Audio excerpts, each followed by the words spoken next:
Job లేక ఇబ్బంది పడుతున్నారా? అయితే మెడికల్ కోడింగ్ మీకు మంచి ఆప్షన్. వెంటనే కాల్ చేసి కోర్సులో జాయిన్ అవ్వండి. నమస్తే, welcome back to Suman TV. Present మనతో పాటు ఉన్నారు అనలిస్ట్ మందర్ కృష్ణారెడ్డి గారు. నమస్తే సార్. నమస్తే అమ్మా. సార్, ఒకప్పుడు అమెరికా అంటే ఆపర్చునిటీస్కి నిలయం అనేవాళ్ళు, కానీ ఇప్పుడు అన్సర్టైనిటీ అయిపోయింది. అక్కడ చాలా మంది ఒక డ్రీమ్ ఉండేది, ప్రతి ఒక్క కుటుంబంలోంచి ఒక్కలేనే అమెరికా వెళ్ళేవాళ్ళు, అది చదువుకోవడానిక ఉద్యోగం చేయడానిక అనేది పక్కన పెడితే.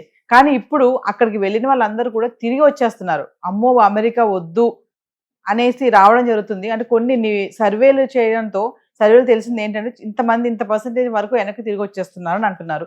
కారణాలు ఏంటంటారు? అమెరికాకి ప్రపంచంలో ఒక పేరు ఏమిటంటే ల్యాండ్ ఆఫ్ ఆపర్చునిటీస్. అంటే అవకాశాలు విపరీతంగా ఉంటాయి. ఒకసారి అమెరికాలోకి ఎంటర్ అయితే ఏదో రకంగా ఏదో ఒక ఉద్యోగం చేసుకునో, ఒక ఉపాధి కల్పించుకునో బతకొచ్చు అనేది ఒక నమ్మకం ఉండేది. చదువుకోవడానికి వెళ్ళినవాడు కూడా చదువు పూర్తయిపోయి అక్కడే ఎందుకు చదువుకోవడానికి వెళ్ళాడు అంటే ప్రపంచ దేశాల కన్నా అమెరికా లోపల మంచి విద్య దొరుకుతుందని ఒక నమ్మకం అయితే, రెండోది అక్కడ నేర్చుకున్న తర్వాత ఆటోమేటిక్గా అక్కడ ఏదో ఒక అవకాశం దొరుకుతుంది కూడా, ఉద్యోగం కూడా అక్కడే చేసి జీవితం కూడా స్థిర నివాసం అక్కడ ఏర్పరచుకోవాలనే ఉద్దేశంతో కాస్ట్లీ చదువైనప్పటికీ చాలామంది అన్ఎఫర్డబిలిటీ ఉన్నప్పటికీ అఫర్డబిలిటీ చేసుకునేదో రకంగా బయటకు వచ్చి అమెరికాకు ప్రవేశించేందుకు ప్రయత్నించారు. కానీ ఇప్పుడు అన్సర్టనిటీ అనేటువంటి పదం వచ్చేసింది. America uncertainty. అమెరికాలోకి వెళ్ళిన వాడికి సర్టనిటీ లేదు. ఏ క్షణంలో బయటకు వెళ్ళిపోవాల్సి వస్తుందో తెలియదు, ఏ క్షణంలో మెడబట్టి బయటకు పంపిస్తారో తెలియదు. ఇలాంటి ఒక అన్సర్టనిటీగా పరిస్థితిలో ఉన్నారు ఇవాళ. ఒక సర్వే ఈ మధ్య రీసెంట్గా చేసిన ఒక సర్వే ఏం చెప్తుందంటే 40% ఆఫ్ ది అమెరికన్స్, ముఖ్యంగా Indians, they want to come back. ఇక అక్కడ ఉండదలుచుకోలేదు వాడు. కారణాలు ఏమిటంటే వాడు చెప్పేటువంటి కారణాలు రకరకాల కారణాలు చెప్పి. నెంబర్ 1 ఏమిటంటే భారతీయుల్ని సెకండ్ గ్రేడ్ పరిధిలో చూసే పరిస్థితి ఏర్పడింది. మమ్మల్ని చిన్నచూపు చూస్తున్నారు. మాకు అవకాశాలు వచ్చే దగ్గర మా అవకాశాలు చెడగొట్టే ప్రయత్నం చేస్తున్నారు. ఆన్లైన్లో మా మీద విపరీతమైనటువంటి రకరకాల కామెంట్స్ పెడుతున్నారు తక్కువ చేస్తూ. అలాగే కాస్ట్ ఆఫ్ లివింగ్ విపరీతంగా పెరిగిపోయింది. ఒకప్పుడు కాస్ట్ ఆఫ్ లివింగ్ తక్కువ ఉండేది, వచ్చే ఆదాయం ఎక్కువ ఉండేది, మిగిలే అమౌంట్ ఎక్కువ ఉండేది.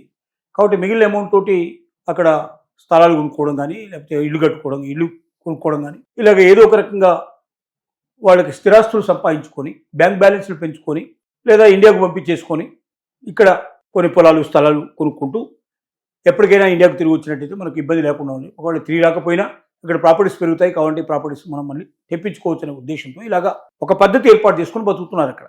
ఇప్పుడు దానికి భిన్నంగా జరుగుతుంది అక్కడ పరిస్థితి. ఎందుకంటే కాస్ట్ ఆఫ్ లివింగ్ బాగా పెరిగిపోయింది. ఒక గ్యాస్ అండ్ కిరోస్ మనకు పెట్రోలు 1/3 రేటు పెరిగిపోయింది. ఇంతకుముందు 100 రూపాయలు ఉంటే ఇప్పుడు 133 రూపాయలు ఏంటి లెక్క. ఇంతకుముందు $5 లోపల వాళ్ళు మొత్తం కారులు నింపుకొని వెళ్ళిపోయేటువంటి పరిస్థితులు ఇవాళ అది ఇంకా దాదాపు $1.5 పెరిగిపోయే పరిస్థితి. ఇలా ప్రతి వస్తువు రేటు పెరిగింది. కాబట్టి కాస్ట్ ఆఫ్ లివింగ్ పెరిగిపోయింది. మూడోది ఏమైందంటే అవకాశాలు తగ్గిపోయినాయి పూర్తిగా.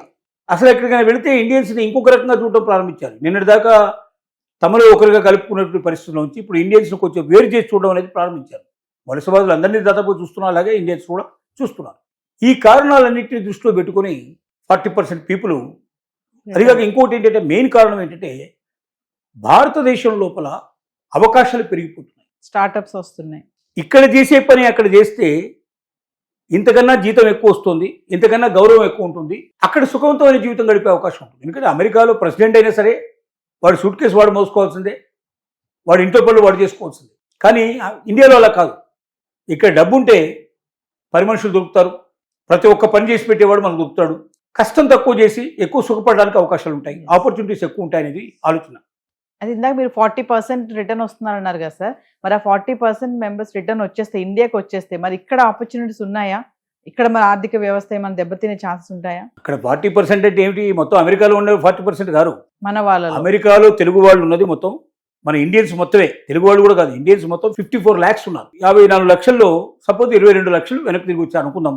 144 కోట్లకు అవకాశం కల్పిస్తున్నటువంటి భారతదేశంలో 22 లక్షలు అనేది పీనట్ కింద లెక్క, చాలా చిన్న మొత్తం. కాబట్టి ఆ ప్రాబ్లం లేదు.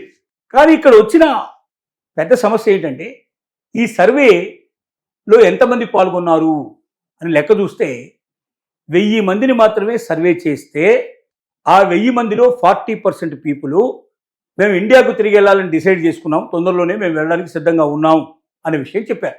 54 లక్షల్లో 1000 అనేది చాలా చిన్న మొత్తం. కాబట్టి సర్వే పెరగాలి.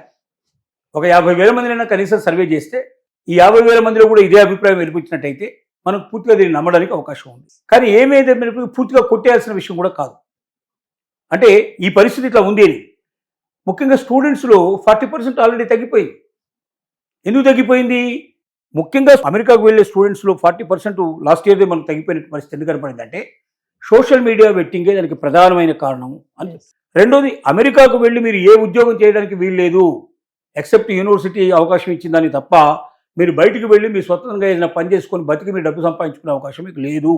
కాబట్టి ఇండియా నుంచి వెళ్ళే వాళ్ళలో 95% పీపుల్ దాదాపుగా ఏదో ఆ టికెట్కు సంబంధించిన డబ్బులు, అక్కడ ఒక 2 నెలలు 3 నెలలు బతకడానికి కావాల్సిన డబ్బులు మాత్రమే ఇక్కడ అతి కష్టం మీద సంపాదించుకొని సప్పో చేసుకొని అమెరికాకు వెళ్ళి అక్కడ ఏదైనా చిన్న చిన్న ఉద్యోగాలను చేసుకుని చదువు పూర్తి చేసుకుని ఉద్యోగం సంపాదించుకొని ఆ రకంగా సెటిల్ కావాలని వెళ్ళిన వాళ్ళే ఎక్కువ మంది. అలా వెళ్తున్న వాళ్ళకి సడన్గా నీకు సోషల్ మీడియా వెయిటింగ్ పెట్టేసేసి నువ్వు దాంట్లో ఏం చేస్తున్నావో బయటపడుతుంది, నీ సంగతి అంతా చూస్తావు, నీ బ్యాంక్ స్టేట్మెంట్లన్నీ మేము చూస్తాం, చెక్ చేస్తాం, బ్యాంక్ స్టేట్మెంట్లో డబ్బులు ఎక్కడి నుంచి వచ్చాయో బయటపడుతుంది అని ఇవన్నీ ఇన్ని బెదిరింపులు వచ్చేసరికల్లా భయపడిపోయి రెండోది రేపు పొద్దున అసలు అక్కడ ఉద్యోగ అవకాశాలు కూడా H-1B వీసా కూడా $1,00,000 చేశారు, ఫీజే.